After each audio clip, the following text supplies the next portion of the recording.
Hello, welcome back to another pen talk. Thanks for tuning in. Thanks for watching these videos I put together. I enjoy doing them, so that's really the justification, but I digress. Yes, we have a Superleggera, which means super light in Italian. So one may think, Chris, that's not a Chinese pen. I would say you're correct. So I saw the video from Goulet Pens.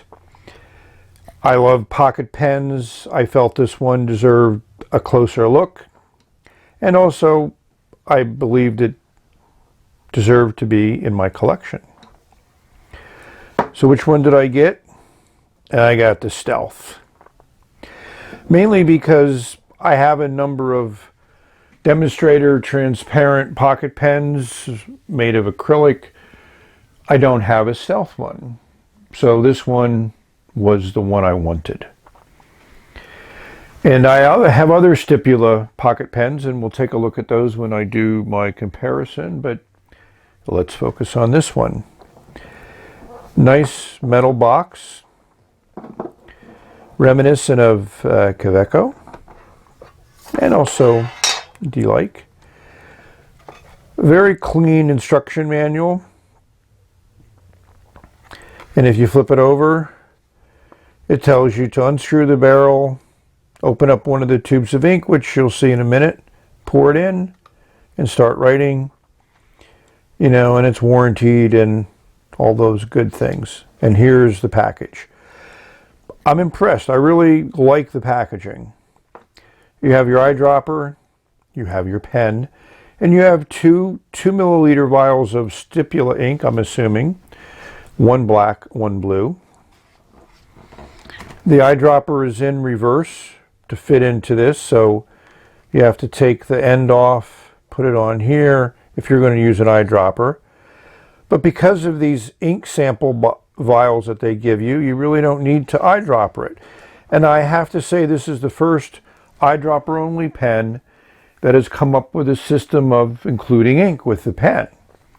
So kudos to Stipula for doing that.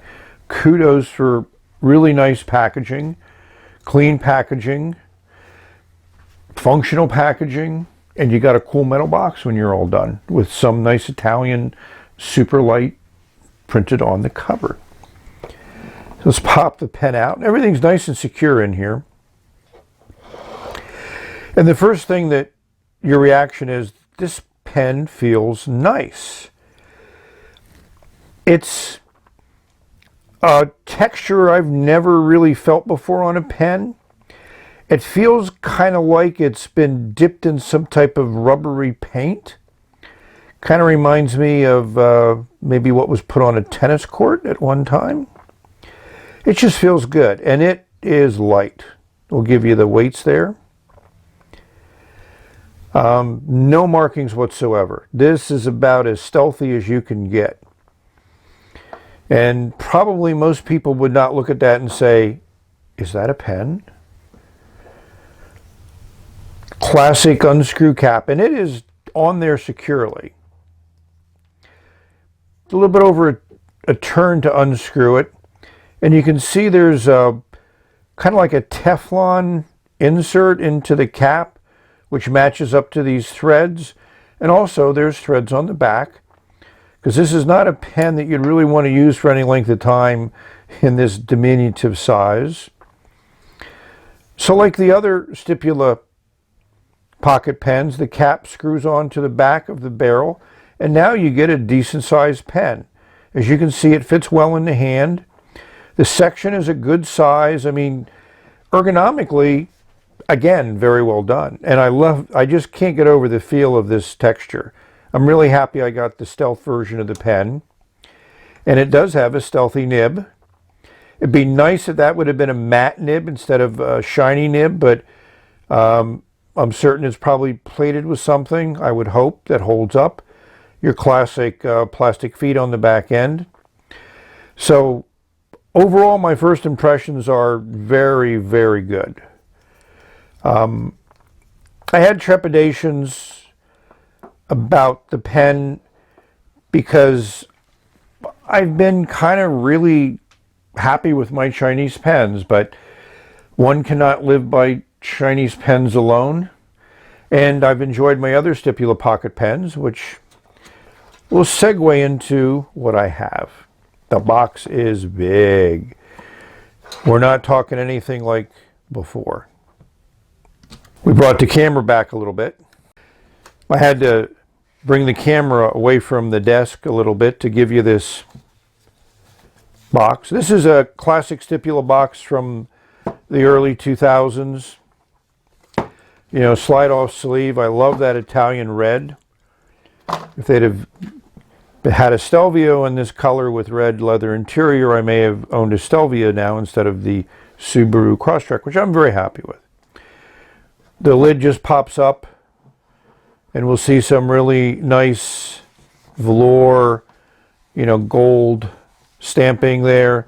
And we see a pocket pen that looks a little similar in shape and size to the Passaporto. This is a paparazzi. And I have a number of these. So this is the one that was easiest one to find. And this shares a lot in common. Unscrew, cap, screws in the back, fits well in the hand. The dimensions feel very similar. This is turned acrylic, so it's a little bit different. So this pen, when it came out, was about $100. Maybe you got about $80 on the street. But one of the things that made it unique is they were all serialized. They were all a number. They made 100 of these, but I'm not exactly certain. They came in many colors. I got a red one, I got a blue one. The metal here is nice to correspond with the metal threads in the cap. So I've used these pens. I don't have any of them inked up now, but I found them to be very nice. It also has that nice design here on the cap band. And the other thing, and it also comes with an eyedropper, very similar design, but not a clear rubber here. Here are the documentations in this little slide-out tray, and it came with a cartridge. I didn't realize forgot it used the cartridge.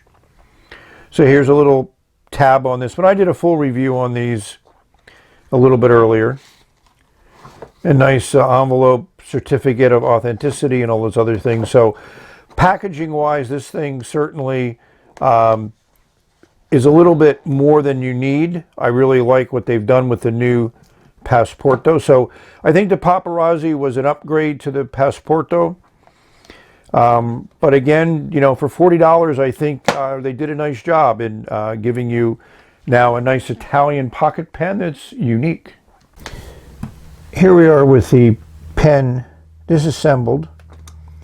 I'm not prepared to pull the nib and feed because I haven't written with the pen yet. So let's see what it writes like before I do that. You know, we will flush this out. But overall, I'm very impressed with the design engineering aspects of this pen. I like that plastic insert into the cap. These are the threads inside the barrel, nice and fine, a lot of them. On the section you have that nice O-ring at the very top. Good threads. This just has a great feel to it. I have to admit that this is the best stealth pen I've ever come across. You know, the nib has a little bit of shine to it, but I can deal with that. So we'll silicone grease up these threads. We're going to pick an ink to put into this pen. Since I'm going to use this as a pocket pen, I'm going to want a permanent black ink. So I think we're going to go with Noodler's Blue Upon the Plains of Abraham, which I've really enjoyed in my 618. So I'd like to have another pen to carry around with that ink in it, and it's nice and permanent. So next we'll take a look at the writing. So that is a small pen. We'll give you those dimensions because I have a medium-sized hand. At least that's what the gloves that I buy say. Now, like we talked about before, this unscrew, you really get resistance on that. So if you do happen to pick up one of these pens, just keep that in mind, that that's something that you're going to have to just adjust to. And it really feels comfortable in the hand when you post it. So I did mention what ink I was going to put in there, and here it is. Bulletproof, Blue Upon the Plains of Abraham, Eternal ink. This was an ink that was only sold in Canada, and thankfully one of my pen friends sent me a bottle of it, and I really enjoy the ink. I've enjoyed a lot of Noodler's inks, and this one is certainly amongst those that I've enjoyed quite a bit.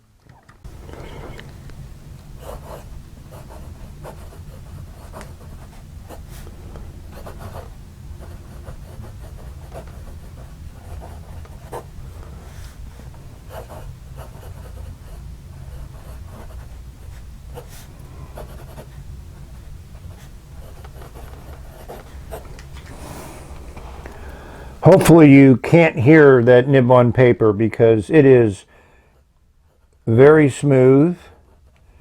You get a little feedback, but I certainly like my feedback. This just glides, which is what I remember from my paparazzis. And that just lays down a consistent, really nice patch of ink. You're not going to get any flex with this nib, but that's a decent amount of ink. So overall, I'm very impressed. And this one I feel very, very comfortable with rating it as a 9. You know, basically, as I mentioned before, the ratings I look upon primarily, does this pen do what it was marketed to do? Does it work as it's designed to work? And it is definitely up there. It hits all the marks of a pocket pen from my perspective. It feels good in the hand. That nib works great. I actually put almost 3 milliliters of ink in here, so that's a great capacity. This will last me for a while before I have to even consider refilling it. I'm not worried about not being able to see the ink because, you know, after a couple months of writing and probably 30, 40, 50 pages, I'll maybe thinking about taking out the section and looking at how the ink level is, but you don't have to worry about it. It's not like the pens that you have like a half a mil of ink in it that are running out after a page or two. And this does lay down, like I said, a nice patch of ink. Dries quickly on this Fabriano paper. So, I'm sorry, this just really impresses me. I'm very, very happy. And the feel of the pen, it just feels great in the hand. It kind of reminds me a little bit of, you know, ebonite, hard rubber. It's very warm. You know, it has enough texture to it that, you know, it feels comfortable gripping it. But it just, I don't know. Kind of like the wooden pens that I've recently got. They just have a texture that's unique, and it's different than just, you know, your machine polished acrylic, which has a kind of a colder feel to it. I don't mean cold temperature wise, but just this feels like more natural. That's why the wood pens and the ebonite pens, I think, have that feel that some of us really like, because it feels like you're grabbing something that's, you know, from nature and not totally man-made. So thank you for watching. I mean, I could write with this forever, which I have to admit is a great testament of a pen. Why did not I rate it as a 10? Because once you do a 10, as we learned from gymnastics, and what do you do if somebody does better than that? So to me, 9 is the highest ranking I've ever given a pen, and that puts us in very elite company. So may you have many great, phenomenal, amazing pen experiences, kind of similar to one I'm having now with this pen. We've reached the end of this video. There will be more to come. Until then, bye for now. Keep writing on, as Brian would say.